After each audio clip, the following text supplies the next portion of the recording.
When the CEO brought his beloved back home, I was just about to inquire if he would like me to prepare a few additional dishes while clutching my spatula. Suddenly, I witnessed his beloved pointing at me, weeping and exclaiming. I knew everything depicted in novels was true. The moment I left the country, you found a substitute to keep at home. Huh? I glanced down at my chef's attire and the spatula in my hand. No one had informed me about this substitute matter. Before I could fully comprehend the situation, I heard Su Qingqing continue. No wonder you have been indifferent to me during these years abroad. It turns out you have already moved on to a new flame, completely disregarding your old love. Even now that I have returned, you are reluctant to send this substitute away. In that case, I shall graciously withdraw to facilitate your happiness. Gazing at Su Qingqing's tearful visage, I stood there, utterly dumbfounded. What kind of script is this? I was not invited to the villa due to my exceptional culinary skills, earning an annual salary of 8 million, merely to serve as a caretaker for his gastric ailments. How had this devolved into a scenario involving a new love and a substitute? Gu Qinzhou couldn't help but furrow his brow. Qingqing, what nonsense are you spouting? For the past 3 months you have been abroad, have I not flown out to see you every week? How can you claim I have neglected you?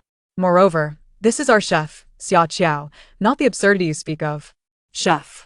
Su Qingqing let a tear slip down her cheek. Where is there such a young female chef?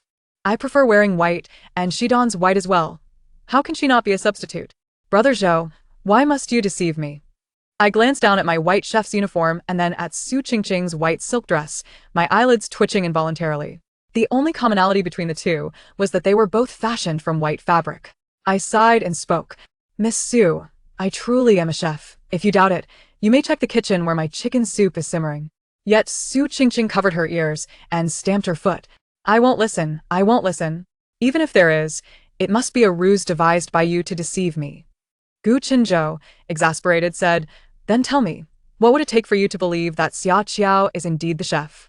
If you dismiss her, I shall believe. Su Qingqing wore an expression that suggested nothing could be hidden from me. The novels say that the beloved and the substitute cannot coexist. Otherwise, one day, this substitute will inevitably usurp the place of the beloved. Brother Zhou, I do not wish to lose you, so she must go. Upon hearing her declaration, Gu Qinzhou's brow furrowed even tighter. He hesitated and looked at me. My culinary skills had healed his stomach ailments to a great extent. He could hardly do without me now. Yet if he did not send me away, it was evident that Su Qingqing would not relent. After a moment, Gu Qinzhou finally made up his mind. He approached me and whispered, Xia Qiao, I am aware we signed a live-in agreement, but given the current circumstances, I must trouble you to relocate to a nearby apartment. I will reimburse your commuting expenses at double the rate and additionally offer you 3 months' salary as compensation. What do you say? My eyes instantly brightened. Gu Qinzhou's apartment was merely 5 minutes from the villa, and not only would I receive double commuting pay, but I would also earn 3 months' salary without having to work. This was an incredible deal. Without hesitation, I nodded. No problem, President Gu. Do you need me to move right away? As I spoke, I took out my phone to contact the moving company. Gu Qinzhou appeared momentarily taken aback, perhaps not expecting my readiness to comply so readily. A peculiar thought crossed his mind as he opened his mouth, but ultimately, he merely nodded and said, All right, move. The moving company's vehicle arrived promptly, and while I directed the workers to carry my belongings, Su Qingqing approached in her high heels, looking down at me with an air of superiority. Xia Qiao, even if you seized the opportunity to intrude while I was abroad, what of it? You must still depart in disgrace. In Brother Zhou's heart, I am the singularly important one. No matter how much you leap and dance, a substitute will forever remain just that, a mere substitute. I have just received the notification of a bank deposit, the 7-figure compensation gleaming before my eyes. The very person, Su Qingqing, who facilitated this compensation, has taken on a more amiable visage in my perception. I smiled and replied, Indeed, in President Gu's heart, you are the most significant. How could I possibly compare? Su Qingqing let out a cold huff and remarked, At least you know your place. She then strode away in her high heels, and in the distance, I heard Uncle Li, the butler, inquire as to which room she wished to occupy. Without a moment's hesitation, she declared, I shall stay in the room where Brother Zhou has adorned it with my photographs, meant for reminiscing about me. Uncle Li expressed his confusion, but there isn't such a room, is there? She immediately raised her voice. How could there not be? In novels, after the beloved departs abroad, the CEO always has a special locked room that no one is allowed to enter, solely for the purpose of displaying the beloved's photographs. If you don't know, just admit it. How can you claim it doesn't exist? I could not catch the latter part of her words, merely shaking my head and silently mourning for Uncle Lee for a couple of seconds. After moving into the spacious apartment, my days became remarkably leisurely. Aside from the necessity of evading Su Qingqing's gaze while discreetly returning to the villa to prepare 3 meals a day for Gu Qinzhou under Uncle Lee's discreet aid, I found myself enjoying a life of ease. While my vitality blossomed, Uncle Lee appeared to visibly wither away. During yet another of his clandestine visits, I could no longer restrain my curiosity and inquired, Uncle Lee, has the workload at the villa been particularly demanding lately? It seems you haven't had a good night's rest in quite some time. With a heavy sigh, Uncle Lee lamented, don't even get me started. Miss Su has been relentless in her torment. On her very first day at the villa, she demanded the president dismiss me, claiming it was because I hadn't informed her that she was the first woman he brought home. The following day, she asked me if the president hadn't smiled in a decade after her departure. When I merely showed her a photo of Gu during an interview, smiling just days prior, she became so enraged that she smashed my phone. It seemed Uncle Lee had finally found someone to confide in, as he vented about everything Su Qingqing had done over the past week. Watching him speak animatedly, I felt a surge of relief. Thank goodness I had moved to the apartment on the first day. Otherwise, being subjected to Su Qingqing's dramatics daily would surely have shortened my lifespan. Yet, it appeared my relief was premature. Just days into my newfound tranquility, the doorbell rang incessantly, like a death knell. As I opened the door, Su Qingqing forcefully pushed past me and entered. She strutted around the room like a peacock surveying its territory before declaring, no wonder you left so nonchalantly. It turns out Brother Zhou has another place to hide you. My brow twitched, and I hurried to dismiss her. Miss Su, I assure you, I am merely a chef. If you doubt my word, I can show you my employment contract. As I presented the contract to Su Qingqing, her eyes widened in disbelief at the annual salary stated within, 8 million. With a cold smirk, she snatched the contract from my hands and slammed it onto the coffee table. What chef earns such a high salary? This must be your allowance. Her insinuation that I was dependent on someone else for my livelihood was an affront to my dignity. Unable to endure her disrespect any longer, I promptly dialed Gu Qinzhou's number. Mr. Gu, could you please manage your white moonlight? A heavy sigh emanated from the other end of the line. Has she come to bother you? Put her on the phone. Su Qingqing, initially contemptuous as she answered the call, soon changed her expression as the conversation unfolded. After glaring at me, she muttered understood before abruptly hanging up. With her chin raised, she resumed her haughty demeanor. Today, you are fortunate. But do not think I will let you off so easily. Brother Zhou is merely blinded by you. Soon he will realize that you, an imitation, can never compare to me. After issuing her threat, she departed, leaving me to contemplate whether I should seek some form of compensation from Gu Qinzhou for the mental distress. To avoid further entanglements with Su Qingqing, I refrained from visiting the villa for the next few days. Instead, I had Uncle Lee deliver meals to Gu Qinzhou in takeout containers. On one such occasion, Uncle Lee arrived not only with a takeout, but also with an invitation to Su Qingqing's welcome banquet. As I gazed at the gold-embossed invitation, I felt a throbbing in my temples. Just as I was about to refuse, Uncle Lee continued, Mr. Gu is at his wit's end with Miss Su's antics and has promised tenfold overtime pay if you attend. He looked at me with a glimmer of hope in his eyes. Instantly, I altered my stance. Forget the overtime pay. If Mr. Gu requires my presence, I will gladly oblige. The welcome banquet was held at Mr. Gu's villa. Upon my arrival, Su Qingqing was seated at the piano, playing. The soft spotlight illuminated her, finally giving her the semblance of a true white moonlight. Guests from the elite circle of the capital approached me, eager to engage in conversation. Is Miss Xia the chef for tonight's banquet? How fortunate we are. Miss Xia, are you considering a career change? My mother has been craving your culinary skills. Suddenly, the piano music ceased, and all eyes instinctively turned to Su Qingqing. Grasping the microphone, she glared at the guests surrounding me with a fiery intensity. Allow me to introduce myself. I am Gu Qinzhou's true white moonlight. The person you are fawning over is nothing more than a mere stand-in. If you wish to curry favor, do ensure you do not misplace your loyalties. It would be a grave misstep. The guests exchanged bewildered glances, yet continued their conversations with me. Su Qingqing concluded that during her absence, I had somehow won over their affections. Enraged, she quickly devised another scheme, her lips curling into a mocking smile. Approaching me with an exaggerated smile, she said, though I played quite well, I've heard that Miss Xiao's piano skills are even more exceptional. Why not play a piece for everyone? If you refuse, it would imply you look down upon them.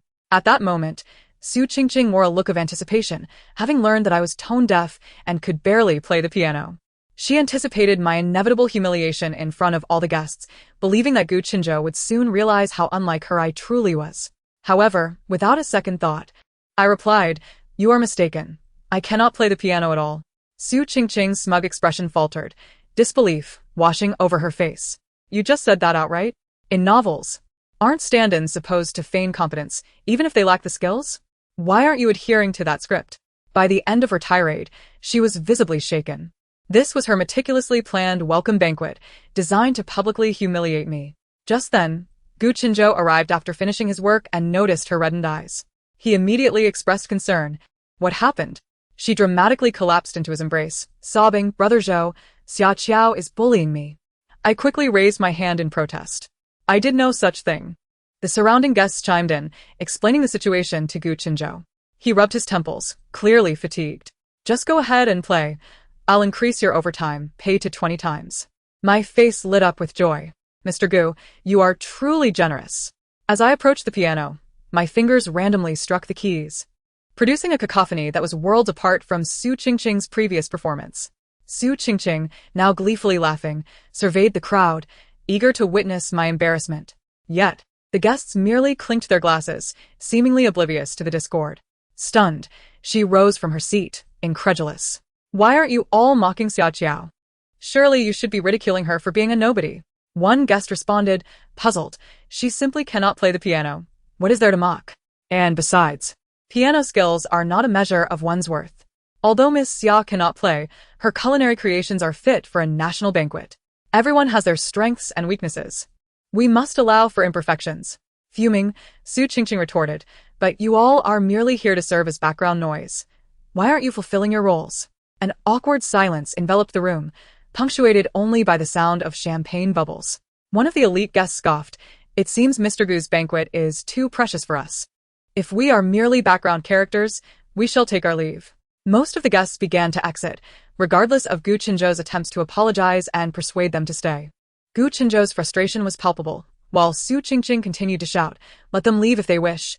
I am Brother Zhou's true white moonlight. If they offend me, I shall ensure they regret it come tomorrow." As soon as those words were uttered, the remaining guests were unwilling to stay any longer. Casting an incredulous glance at Su Qingqing, they all departed, leaving the welcome banquet in an unhappy disarray.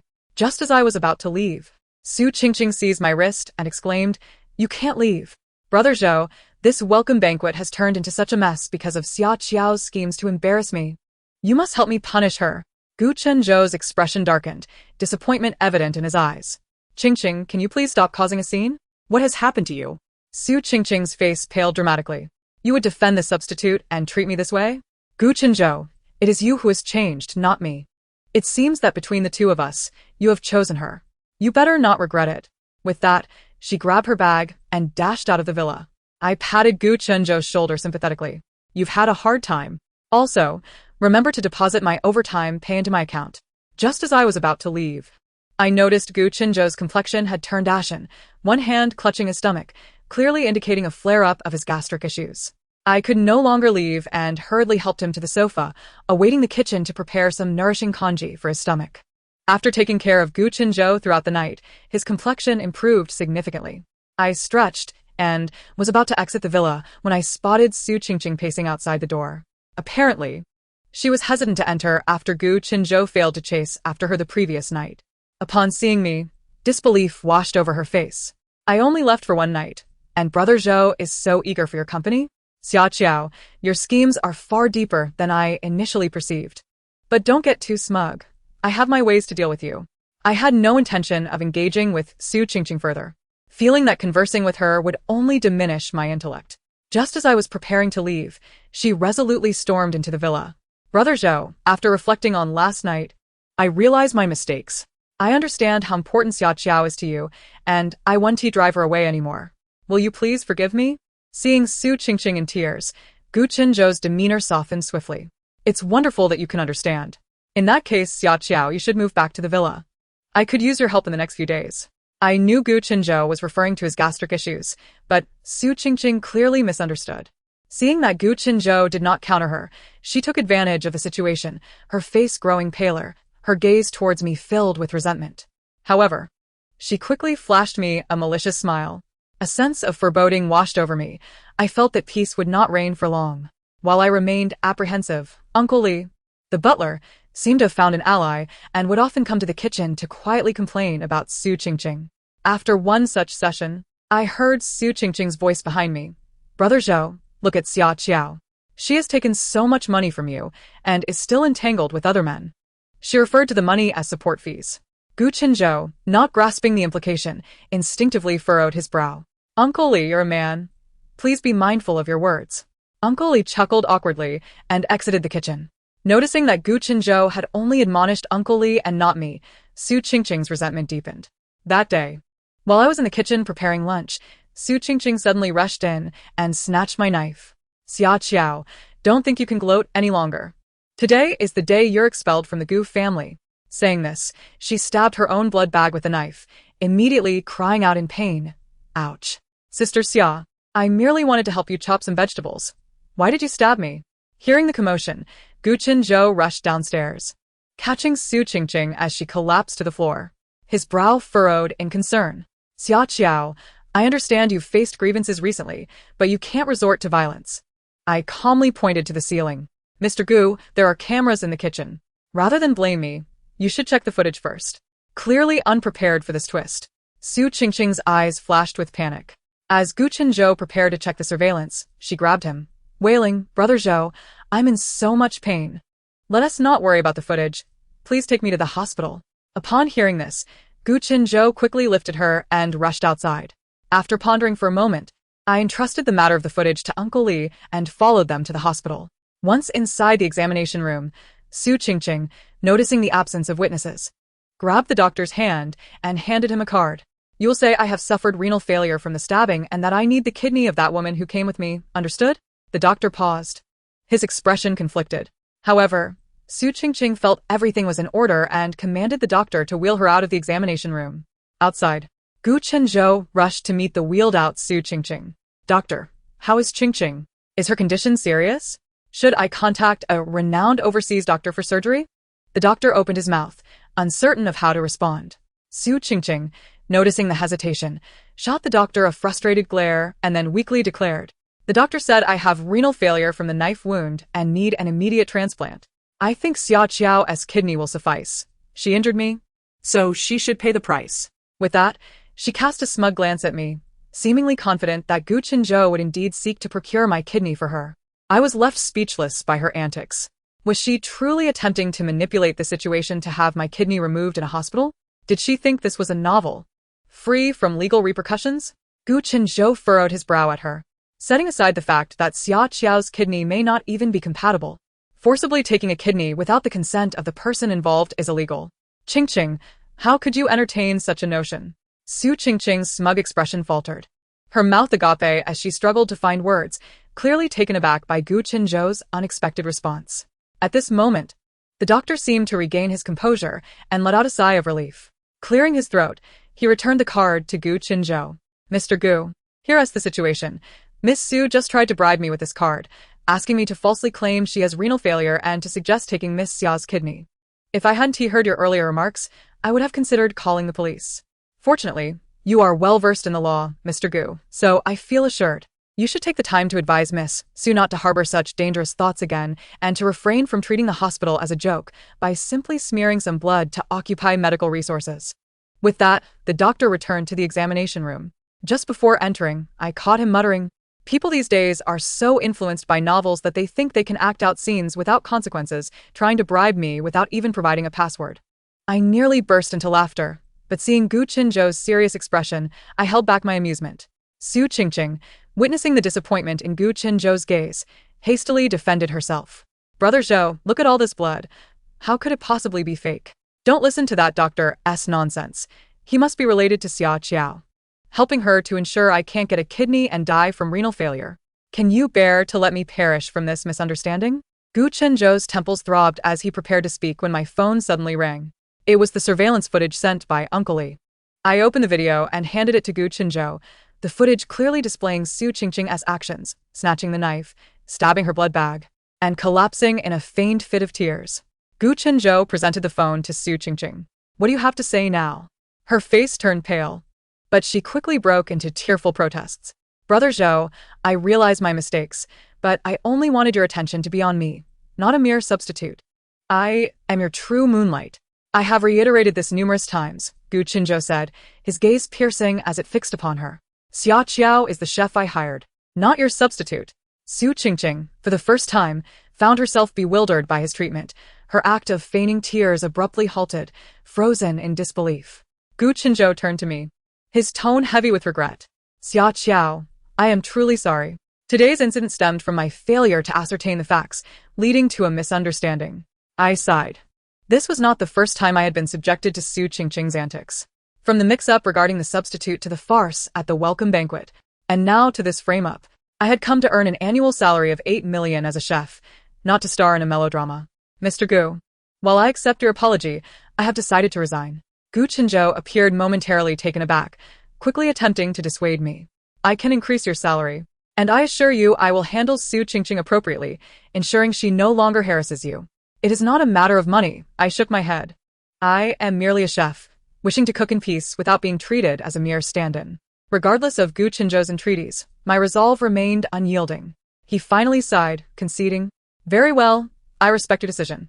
Your salary and severance will be processed promptly." Upon returning home from the hospital, I swiftly packed my belongings in preparation for departure. Uncle Li, assisting me, lamented, "What will become of me once you leave?" He had served the Gu family since the previous generation, having long regarded it as his own home, making it hard for him to part ways. I patted his shoulder, saying, "Uncle Li, it is premature for you to be disheartened. Consider the day when Mr. Gu marries Su Qingqing. That is when your true trials will commence."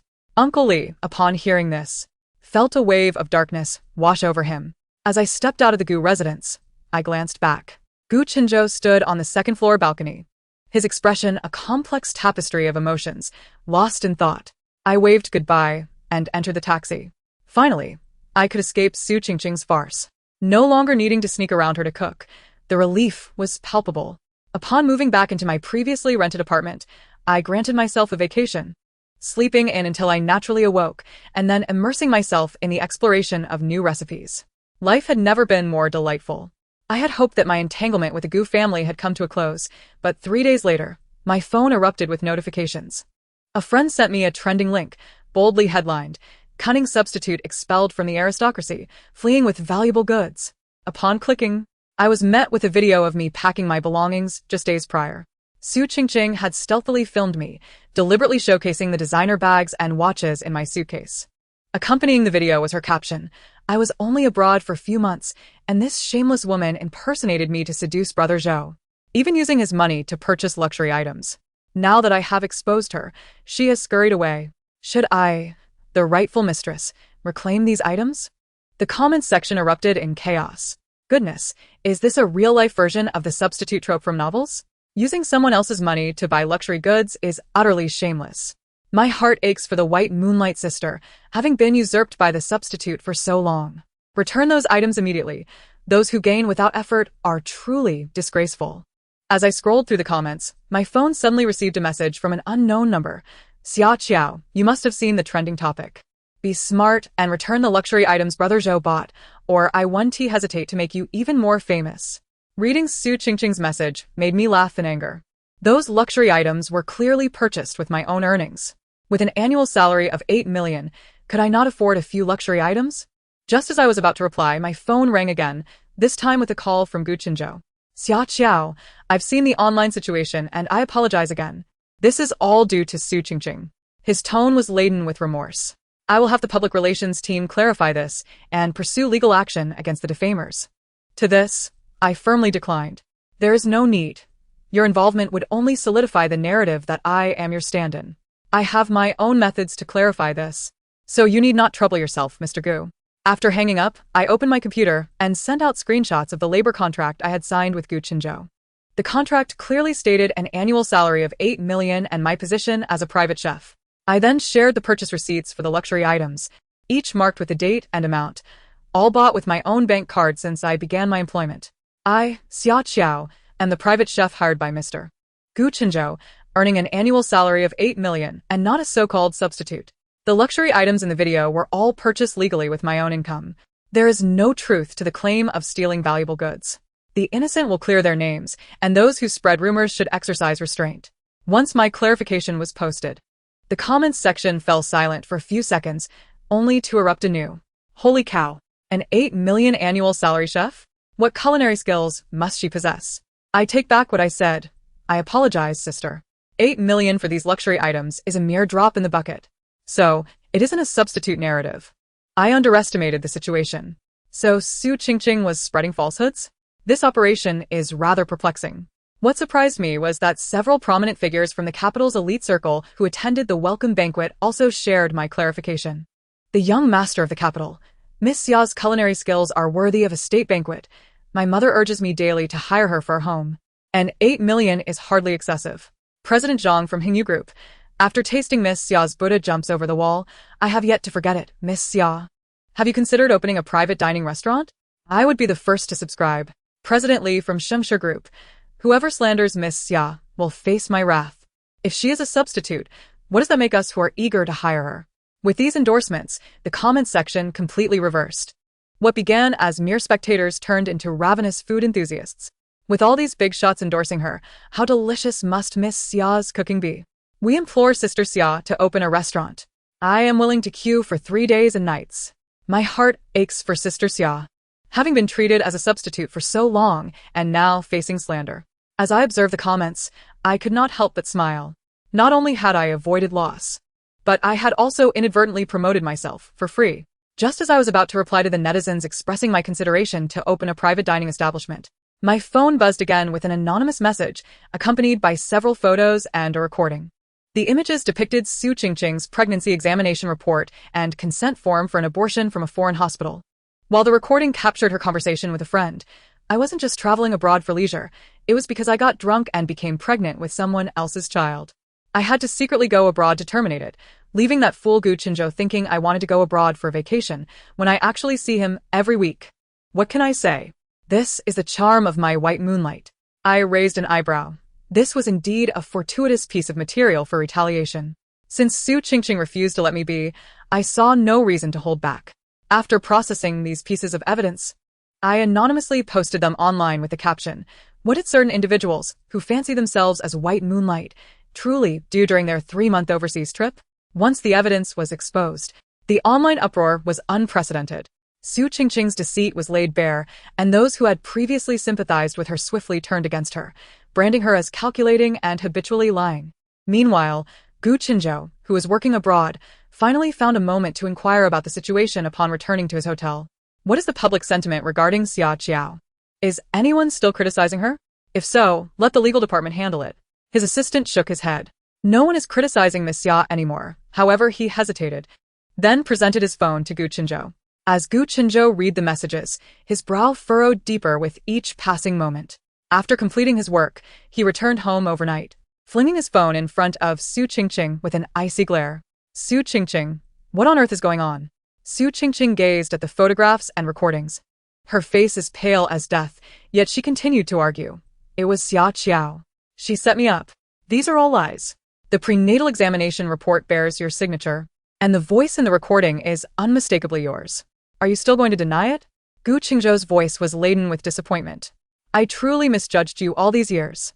Uncle Li, pack her belongings and escort her out of the Gu residence. She is never to step foot here again. Su Qingqing was momentarily stunned, but then suddenly burst into laughter. I see. The plot has reached the part where the male and female leads are manipulated by a substitute, deepening the misunderstandings. Gu Qingzhou, if you cast me aside now, you will inevitably regret it. When you realize that it is me you love, and come seeking forgiveness, I will not be so easily swayed. She was certain that Gu Qingzhou would one day stage a grand pursuit of her, and as she packed her belongings, she maintained an air of waiting for him to plead for her return, leaving the Gu household without a backward glance. Gu Qingzhou watched her retreating figure with a resigned sigh. He surveyed the empty room and suddenly found himself nostalgic for the warmth of the past. After much hesitation, he took out his phone and dialed my number. Xia Qiao, I owe you an apology regarding Su Qingqing. My tone was neutral. Mr. Gu, you have already apologized once. You didn't call today merely for that, did you? You see through everything. After a brief pause, he continued, I came across some recent comments online and wanted to ask if you would consider opening a private restaurant. I can invest. So you won't have to spend a dime, and all profits will be yours. I was momentarily taken aback, unable to suppress a laugh. Mr. Gu, are you trying to indirectly invite me back to cook? Not at all. I simply believe your culinary talents deserve a wider audience. His voice was somewhat awkward. Moreover, my stomach can hardly tolerate others' cooking. I contemplated for a moment. Opening a private restaurant was indeed part of my plan, and having someone willing to invest without interference was a delightful opportunity. All right, but I have one condition. You cannot interfere in my management as an investor. And dining must be by reservation only, no special treatment. Agreed. Gu Qingzhou readily accepted. With his assistance, my private restaurant flourished. True to his word, Gu Qingzhou never interfered with my operations and always patiently queued for his meals. He came for breakfast, lunch, and dinner, as if the days had returned to when I cooked for him at the Gu household to nurture his health. Only this time, there was no Su Qingqing to disrupt our peace. Out of curiosity, I once asked Gu Qingzhou why Su Qingqing had not sought him out again. His expression resembled someone who had swallowed a fly, and after a long silence, he replied, before she left the Gu household.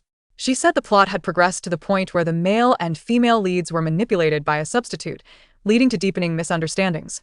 As if she were certain I would soon awaken to chase after her. I couldn't help but feel a pang of sympathy. Su Qingqing truly was the embodiment of a melodramatic trope, unyielding in her delusions. Following that, Gu Qingzhou and I, in a silent agreement, never mentioned Su Qingqing again. Each day, when he came for meals, he would bring me a small gift, sometimes wildflowers from the roadside, other times a piece of jewelry from a recently opened shop. As I accepted the gifts, I teased Gu Qingzhou previously, you hire me to cook for 8 million a year. Now, you not only pay for meals but also bring gifts. Surely, it must be worth more than 8 million now. He smiled warmly, as long as you enjoy it. Meeting his deep gaze, my heart raced unexpectedly. After spending half a year together, one day he arrived with a large bouquet of roses as a gift. I hesitated to accept it and instead asked, do you know what giving roses symbolizes? Gu Qingzhou nodded. It signifies that all my future earnings will be managed by you. So, are you willing? Who would decline the prospect of managing finances? I smiled and nodded. Our relationship heated up rapidly, and we soon decided to marry. The wedding was set for a sunny weekend, attended by our family, friends, and loyal patrons of the restaurant. As I donned a pristine white wedding gown in the dressing room, Uncle Lee wiped away tears nearby. You have no idea how thrilled I was when I heard Mr. Gu was marrying you. It's wonderful that he is not marrying Su Qingqing. My future is no longer bleak. He evidently recalled my words from the day I resigned, and his face was now filled with relief. I was momentarily taken aback, realizing I had not kept up with news of Su Qingqing for quite some time. Just as I feared, as I linked arms with Gu Qingzhou, ready to exchange rings, the doors of the hall burst open. Su Qingqing stormed in, her hair disheveled, her eyes wild, clutching a glass bottle. Xia Qiao, you shameless substitute. Not only did you sow discord between me and Brother Zhou, but now you've interrupted his grand pursuit of me, stealing his wedding. You should die. She shrieked as she lunged at me, raising the bottle to douse me. Inside was unmistakably sulfuric acid. Fortunately, Gu Qingzhou had anticipated this and had arranged for bodyguards who swiftly intervened. Su Qingqing was pinned to the ground, still screaming why. I was meant to be the white Moonlight heroine. The plot was supposed to lead me and Brother Zhou through misunderstandings to a happy ending. Why is it like this now? The police arrived promptly and took Su Qingqing away. Watching her being dragged out in a hysterical state, I couldn't help but sigh. Even now, she lived in a melodramatic fantasy, never confronting reality. Glancing at the acid bottle on the floor, Gu Qingzhou tightened his grip on my hand, visibly shaken. Are you alright? I'm fine, I reassured him with a smile, even finding humor in the situation. Su Qingqing always believes she is the white Moonlight heroine of a novel, and you the male lead. You wouldn't truly be, would you? After all, who else but a good person named Gu, with the name Qingzhou, could it be? Gu Qingzhou playfully pinched my nose. Even if I were the male lead, my heroine would only ever be you. We exchanged smiles, and at the moment we exchanged rings, applause erupted in the banquet hall. Life after marriage remained simple and warm. Gu Qingzhou's stomach ailments were completely resolved, and his greatest joy was following me around the kitchen. occasionally helping me taste dishes. My chain of private restaurants continued to thrive, yet I remained committed to personally developing new recipes. During one interview, a reporter asked me, Ms. Xia, is your current success due to Mr. Gu's support after you rose as a substitute? He was clearly trying to stir trouble. Gu Qingzhou's expression darkened, and he moved to shield me, eager to respond. But I held him back, smiling at the reporter. No one is ever merely a substitute for another. My success today is simply because I am a chef who loves to cook. The end.